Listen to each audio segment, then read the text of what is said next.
बोलो जयकारा। बोल मेरे श्री गुरु महाराज की जय।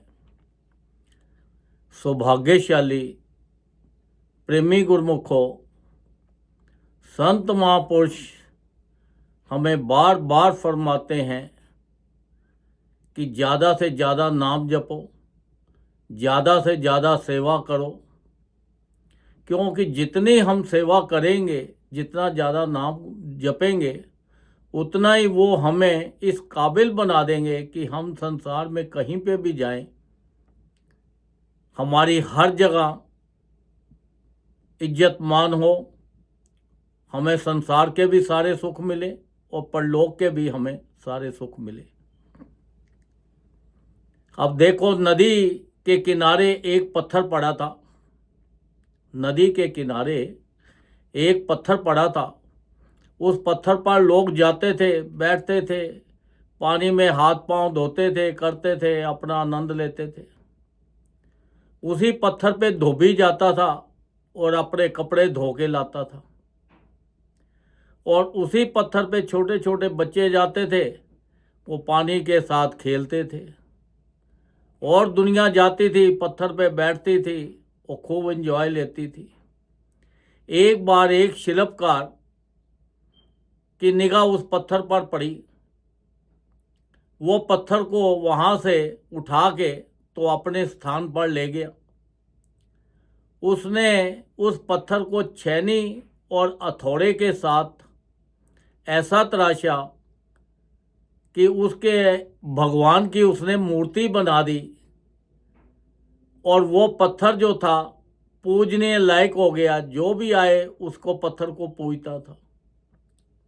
तो देखो, संत महापुरुष हमारे जो हैं, वो हमें नाम दे के और सेवा करवा के हमें इतना तराशते हैं, इतना तराशते हैं कि हमारी हर जगह पे हमारी सेवा होती है, हर जगह पे हमारा इज्जत होती है, मान होती है। संसार के भी सुख मिलते हैं, परलोक के भी सुख मिलते हैं।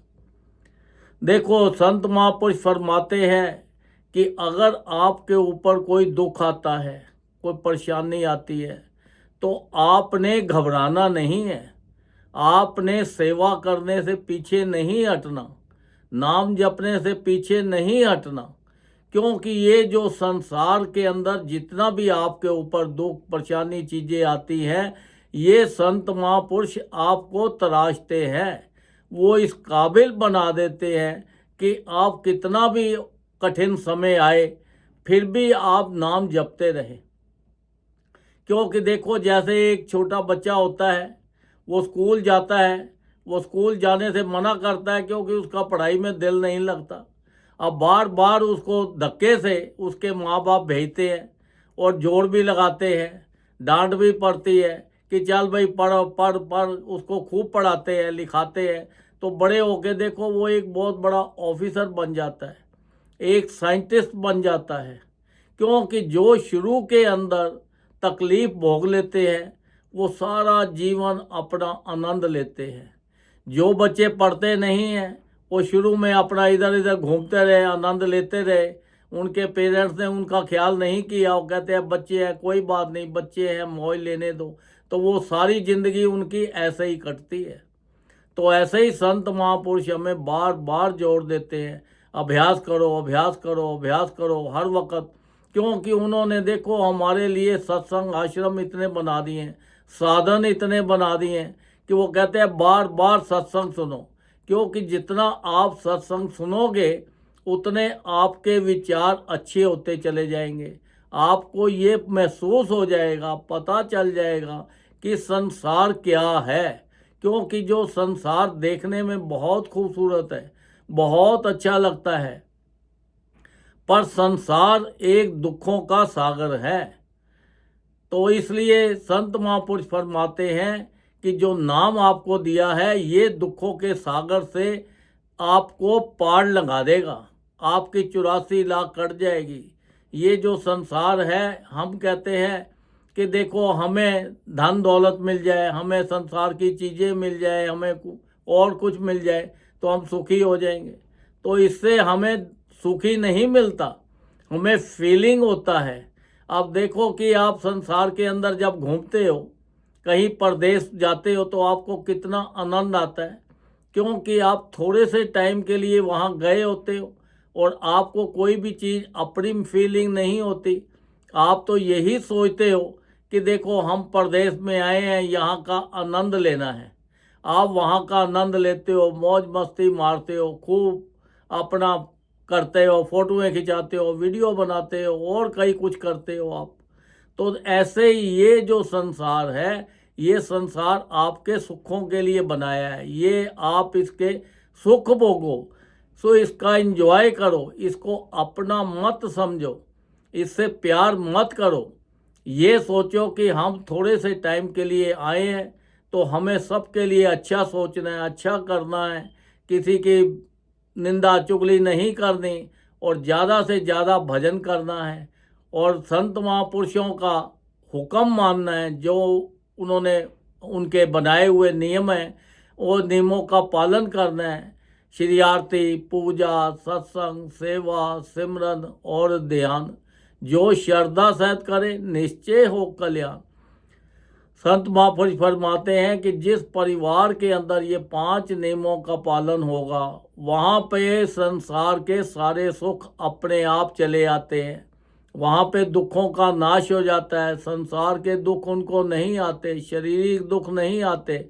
अगर आते भी हैं तो ऐसे कट जाते हैं जैसे सपने में कट जाए हों, क्योंकि ये जितने भी दुख और सुख, ये जो भी चीज़ है, ये सब हमारे कर्मों के मुताबिक है।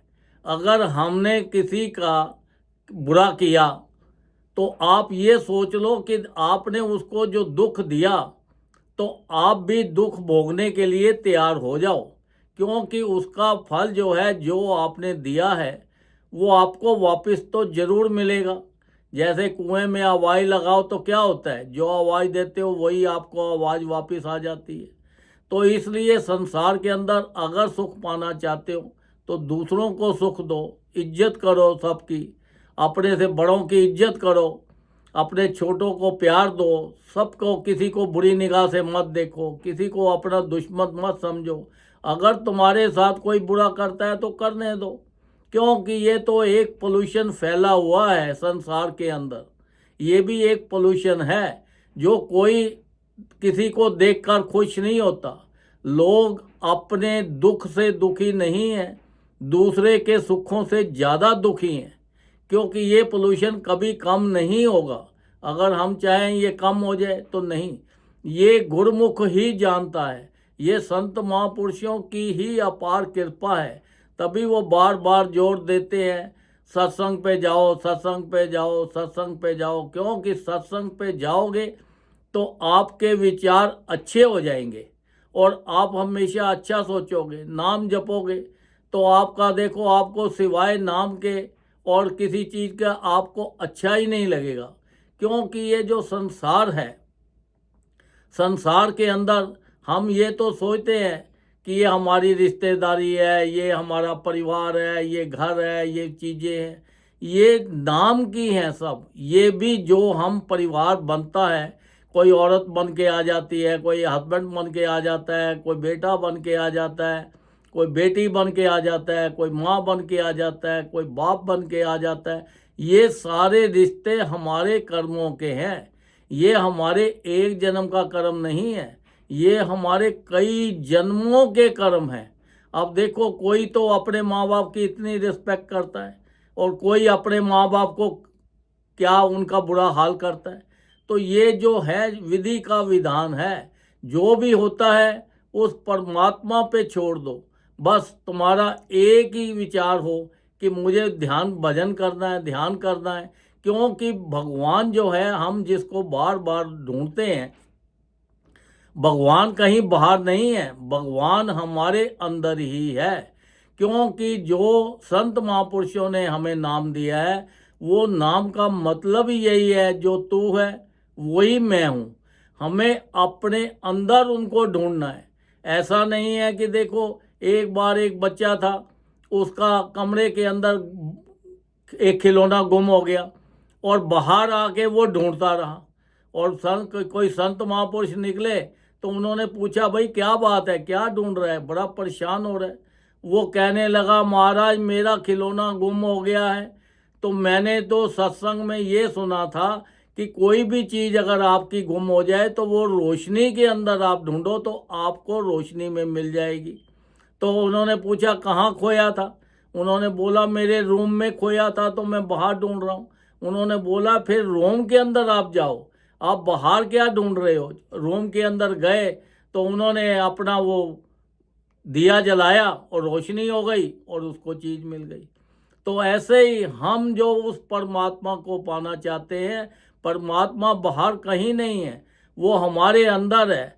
जो हमें नाम मिला हुआ है, ये नाम से ही हम उसको पा सकते हैं। जो हमारा ये जो शब्द मिला है, इसे अपनी सूरत के साथ मिलाना है। ये शोर मचा मचा के नाम नहीं जपना, जोर जोर से नहीं जपना, इसको अपने श्वासों से नाम जपना है। जब भी नाम जपे, हमारा विचार, हमारा दिल, हमारा मन अपने मस्तक पे होना चाहिए, अपने अंदर होना चाहिए, बाहर संसारिक चीज़ों में नहीं होना चाहिए।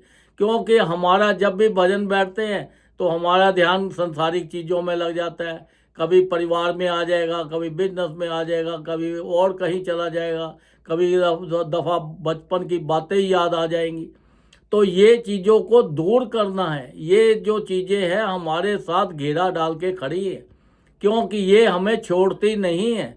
हमें अपने अंदर जब भी अपना एकाग्र होके अपने मन को करके कंट्रोल करके अपने अंदर अपने भीतर ही आप उस परमात्मा को ढूंढो तो वो परमात्मा हर वक्त तुम्हारे साथ है।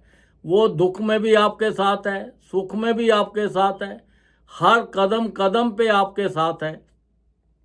हमें वो नज़र आता नहीं, क्योंकि हम जब भजन करेंगे तो फिर हमें वो परमात्मा हर वक्त हमारे साथ होगा, हमें नज़र आएगा। क्योंकि वो कहते हैं कि ये जो परमात्मा है, वो कहता है हर जगह मौजूद है, हर जगह मौजूद है, पर वो नज़र आता नहीं। योग साधना के बिना उसे कोई पाता नहीं, क्योंकि बिना योग साधना के हमें नहीं हम प्राप्त कर सकते। हम तो देखो कितने खुश नसीब हैं कि हमारे ऊपर कितनी अपार कृपा है परमात्मा की कि हमें पूर्ण संत मिले हुए हैं। संत भगवान खुद ही संतों का रूप धारण करके संसार में आते हैं। वो संत मिले हैं, उनकी चरण शरण मिली है, उनसे नाम मिला है। इतनी कीमती चीज़ें हमारे पास हैं और फिर भी हम दुखी हैं, परेशान हैं, क्योंकि वो चीज़ों का हम सही ढंग से इस्तेमाल नहीं करते। अगर हम उनका सही ढंग से इस्तेमाल करें तो हमें संसार में हमेशा हर वक्त हम खुश ही खुश रहेंगे। हमें पता लग जाएगा संसार में ना कोई दुख है ना सुख है। जो अपने अंदर जाकर जब भजन करते हो, तुम्हारा भजन का जो आनंद अंदर आएगा, जो अमृत तुम्हें मिलेगा, वो बाहर कहीं नहीं मिल सकता। ये तो उन्हीं को मिलता है जो एकाग्र मन हो के हर वक्त उठते बैठते उनका विचार। अब संत महापुरुषों को देखो, वो हर वक्त उनके फेस पे स्माइलिंग होगी, उनके फेस पे शाइनिंग होगी। क्यों? कि वो उस परमात्मा में रहते हैं। तो उनको यही पता है कि संसार के अंदर ना कोई सुख है ना कोई दुख है, ये तो हमारी एक फीलिंग है। जितनी भी हम फीलिंग करेंगे जिस तरफ, उस तरफ ज़्यादा भाग जाएगी। तो हमें संत महापुरुषों ने इतनी अपार कृपा करके इतनी कीमती चीज़ दी है हमें, तो हमें उस कीमती चीज़ का पूरा पूरा लाभ उठाना है, हर वक्त भजन करना है। संत महापुरुष फरमाते हैं आने वाला टाइम अभी और बहुत दिक्कत वाला आ रहा है, बहुत परेशानी वाला है। तो जो बचना है जीव ने, तो हर जीव को कम से कम 2 घंटे भजन जरूर करो। 2 घंटे नहीं कर सकते तो 1-1 घंटा करके करो। 1-1 घंटा करके नहीं कर सकते तो आधा-आधा घंटा करके करो। चाहे अगर शरीर नहीं मानता, तंदुरुस्त नहीं है, तो लेट के करो। ट्रैवल कर रहे हो तो ट्रैवल से करो, क्योंकि भजन का कोई समय नहीं है, कोई टाइम नहीं है। हर वक्त उठते बैठते चलते फिरते ये संसार के काम भी करते रहना है। संसार के काम शरीर ने करने हैं, तो मन हमारा उस परमात्मा के साथ लगा रहे, हर वक्त उसका भजन ध्यान करके अपना हम लोग भी सुखी करें और परलोक भी सुखी करें। और संत महापुरुषों को भी प्रसन्नता होगी कि देखो ये हमारा शिष्य है, हमारे पास आया था, अब ये दुखों से छूटकर उस सचखंड को जाएगा। जाना तो सभी ने, तो इसलिए ये संसार के अंदर जो हमारे जो रास्ता है, जो चीज़ हमें मिली हुई है इतनी कीमती, उस चीज़ का पूरा पूरा लाभ उठाना है। ज़्यादा ज़्यादा भजन, ध्यान, आरती, पूजा करके तो अपना संसार के भी सुख भोगने हैं और परलोक के भी सुख भोगने हैं। बोलो जयकारा, बोल मेरे श्री गुरु महाराज की जय। जी।